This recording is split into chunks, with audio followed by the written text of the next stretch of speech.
They've got the compound. They don't need to push out too much. This is looking like it could be pretty solid as CTG trying to leave theirs as, oh, there you go. Quepa will find XCDH. One more, and that could do it for change the game.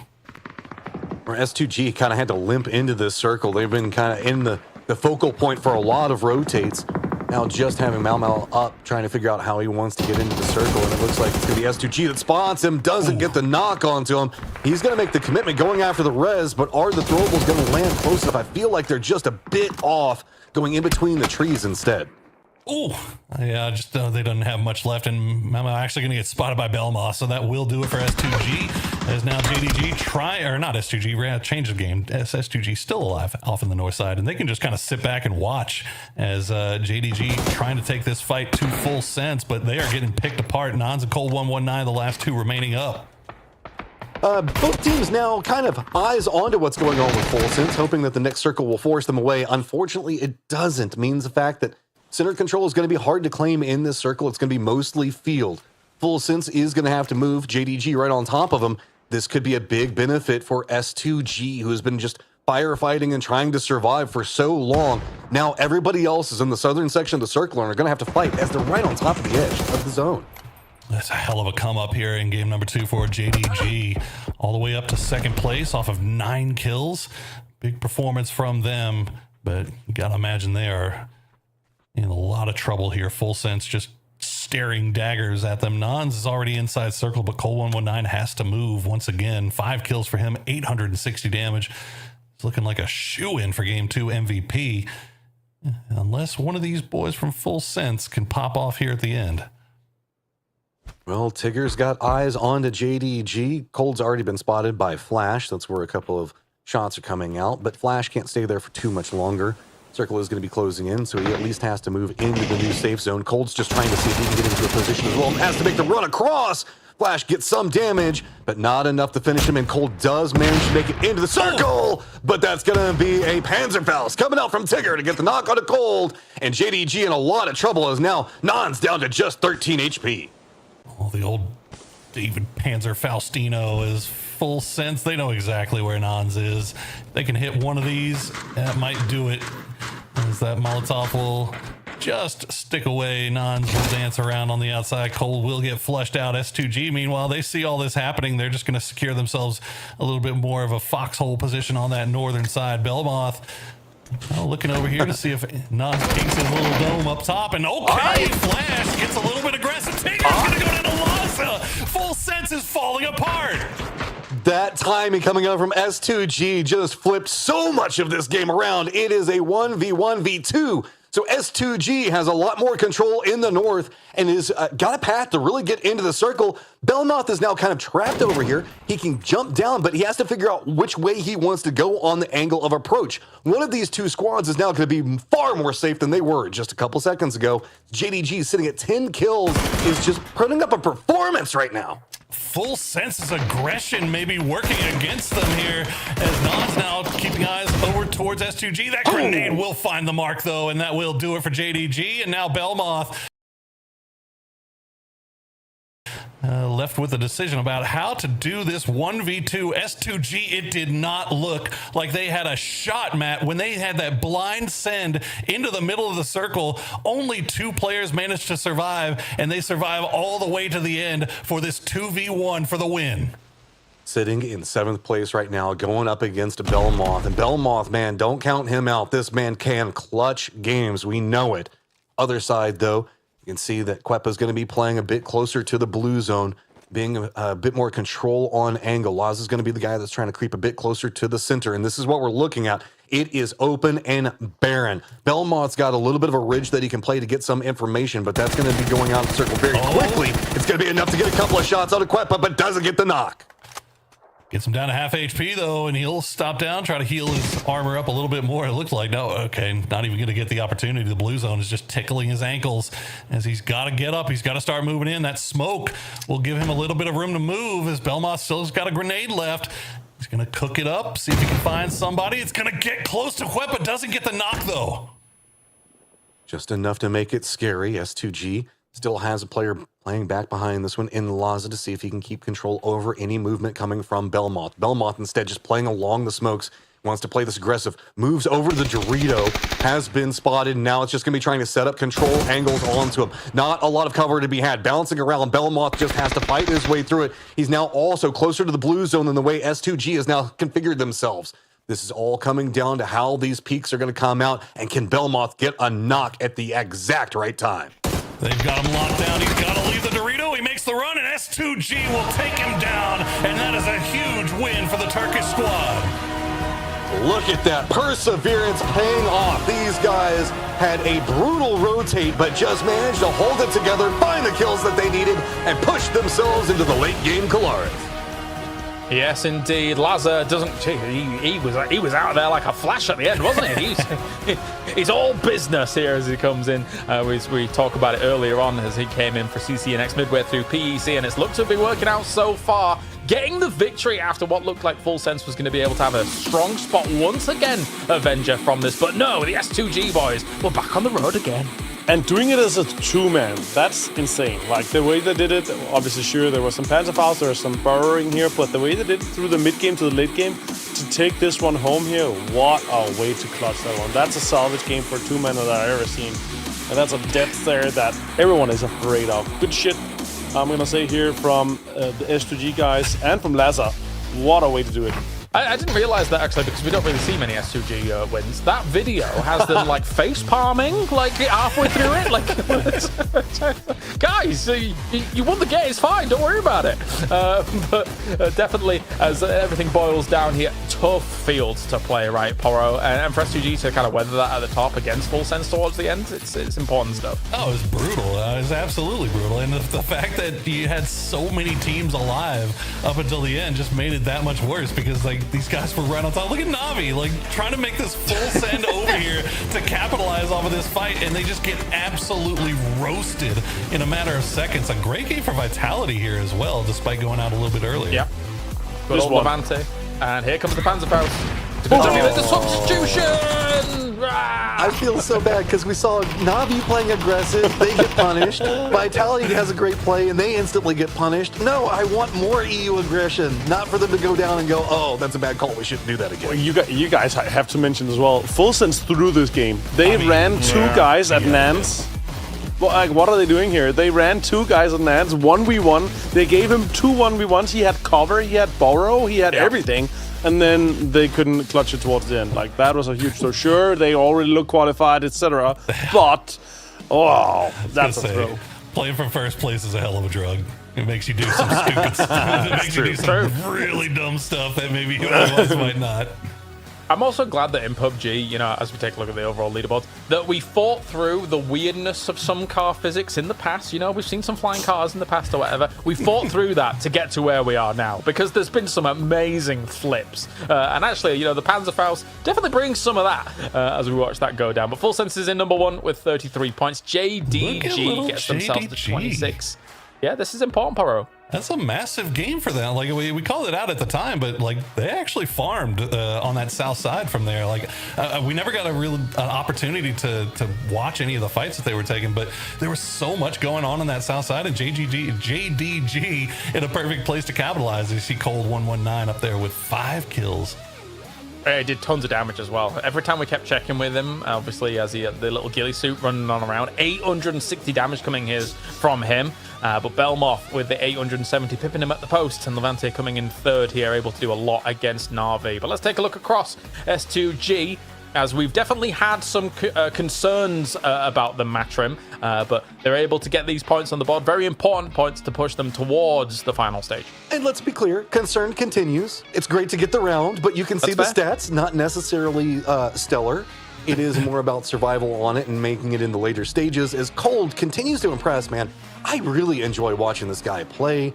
He's got a very dynamic sense of really how he can put himself into positions to open up and change the flow of firefights, and it's really cool to watch. Yeah, not bad at all. Very important. Bad for Baron in that one, honestly. Like the first time S2G gets a win, and it's like the game that he had 0 kills, did 0 damage, and he's just like, come on, guys. Like, what do we have to do? No peeking for you in this game. All right, we have got an interview ready with Vitality after these first 2 games. So let's hear from them before we head on over to a break.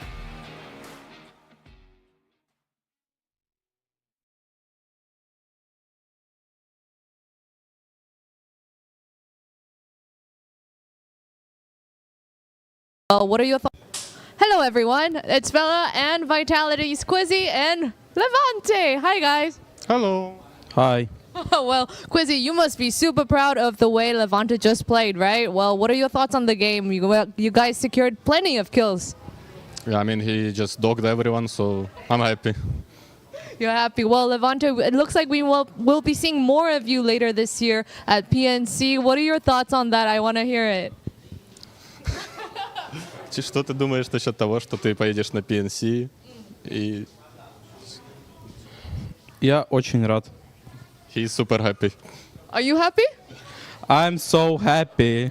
We are all happy here. All right. Thank you, Levante. Thank you, Quizzy. Yes, a very informative interview. What was this? There was like, we went from like the saddest Levante I've ever seen to him just, I guess, trolling. I'm not sure. That was. You saw like the cheeks just get so happy. He's like, oh, I can play around with this and have some fun, dude. I love Levante so much.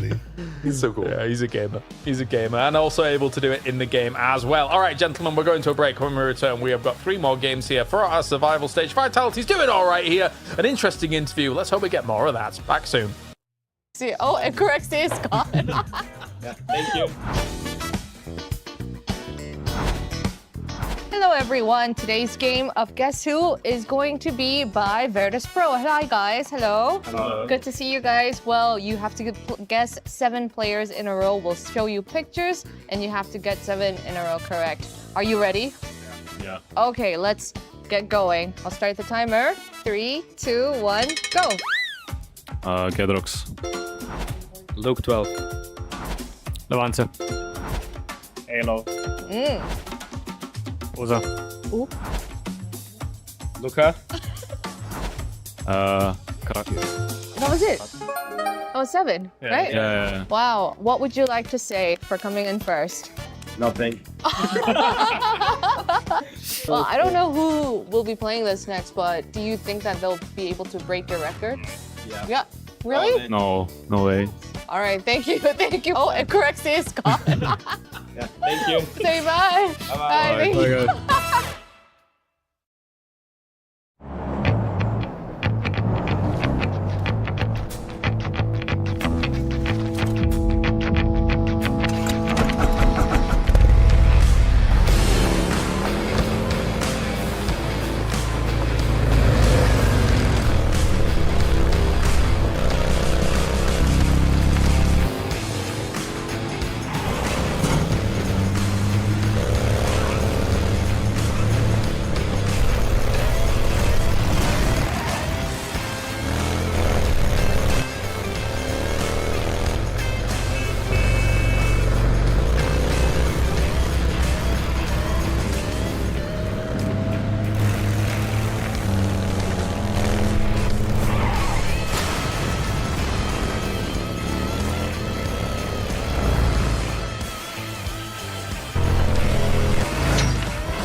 Robbery in progress in the Diamond District. There's nothing more I need to show. Be advised, suspect is armed and extremely dangerous. All available units, please respond. There's a bank robbery in progress. Wait, now there's an armed robbery near the freeway.